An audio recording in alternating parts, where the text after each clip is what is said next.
Les trois X gouvernaient la planète. Ils nommaient à la tête des pays des gouvernements qui n'avaient aucune marge de manœuvre. Les nations n'étaient plus souveraines, elles étaient aux mains de gestionnaires qui eux-mêmes étaient aux ordres de pouvoirs centralisés émanation des trois X. N'étant pas identifiables, chacun doutait de leur existence. Chaque catégorie d'individus recevait les mêmes émoluments calculés par tranche d'âge. Les unions libres n'avaient plus été autorisées, seuls les couples enregistrés sous un numéro qu'ils gardaient toute leur vie pouvaient prétendre à une vie sociale. Quand l'homme ou la femme décédait, celui qui restait ne pouvait se remarier. Ceux qui prenaient le risque d'avoir plus d'un enfant, la norme en vigueur, voyaient leur salaire amputé de telle sorte qu'il leur devenait impossible de nourrir leur famille. Ce n'était non pas le seul, mais un des moyens de réguler les naissances. Quant à ceux, malades ou infirmes, qui ne pouvaient plus travailler encore qu'ils s'ingéniassent à le cacher, ils étaient rejetés par la société qui ne les nourrissait pas. Ils étaient alors acheminés vers des villes-usines aux mains d'androïdes, rien ne filtrait de ce qui s'y passait.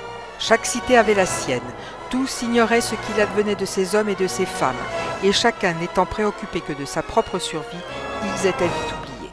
Certains pensaient, les animaux de laboratoire ne servant plus aux expériences, que ces hommes rejetés par la société les avaient remplacés.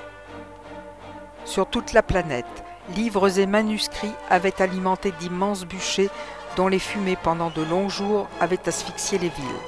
Dans un monde où l'on ne communiquait plus que par écran interposé, l'écriture propre à chaque peuple avait été remplacée par un nouveau graphisme universel. Il ne restait rien de la culture. Les nouvelles générations étaient conditionnées par un système éducatif essentiellement axé sur les mathématiques et la technologie.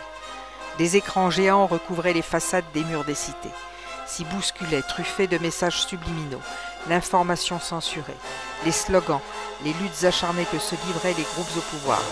Les cerveaux saturés de sons, de bruits, de pensées toutes faites savamment dosées, l'individu avait perdu sa capacité de raisonnement et avec elle toute velléité de liberté. La population du globe était jeune. Les parents dont les enfants se mariaient et engendraient à leur tour se voyaient séparés. Les familles telles qu'on les avait connues dans le passé n'existaient plus. La démographie étant devenue incontrôlable, des laboratoires mirent au point des virus sans vaccin possible ni remèdes avérés. Ils furent inoculés à certains types d'insectes dont on savait qu'ils avaient des cibles de prédilection. Et comme en dépit des précautions prises, des oligarques furent infectés, on abandonna à regret ce moyen de propagation. Ces virus restèrent en latence, le temps pour eux d'entamer d'autres phases de leur infinie mutation, cependant que des chercheurs mettaient au point des médicaments dont l'inefficacité enrichissait les monopoles pharmaceutiques. Les nations ne possédaient plus d'armées traditionnelles, marine et aviation étaient entièrement robotisées. Les guerres se jouaient virtuellement avant d'embraser instantanément des régions du globe où l'on avait décidé d'établir des zones d'influence. Savamment entretenus, les feux de guérilla meurtrières puisaient leurs forces dans des ferments politico-religieux. Mais ces conflits qui s'enflammaient comme de l'amadou, aussi dévastateurs fussent-ils, ne permirent pas de réduire notablement la population de la planète. Alors on provoqua des famines qui endeuillèrent certains continents, et le pouvoir central caressa l'espoir de voir enfin réduit la population du globe. Les laboratoires de recherche créèrent de nouvelles variétés de plantes à croissance rapide qui devaient remplacer le carburant fossile. Les terres n'avaient plus été cultivées pour nourrir, mais pour accroître les profits des compagnies qui cultivaient leurs vers.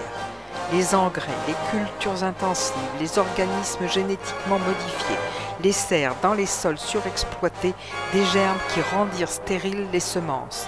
La terre dénaturée n'eut plus la capacité de se régénérer. Alors les industriels mirent au point de nouveaux engrais qu'ils distribuèrent dans un premier temps gratuitement. Puis leur coût fut si exorbitant que les agriculteurs, ne pouvant les acheter, durent renoncer à leurs terres. Désormais, c'étaient les plutocrates qui détenaient la totalité des terres agricoles.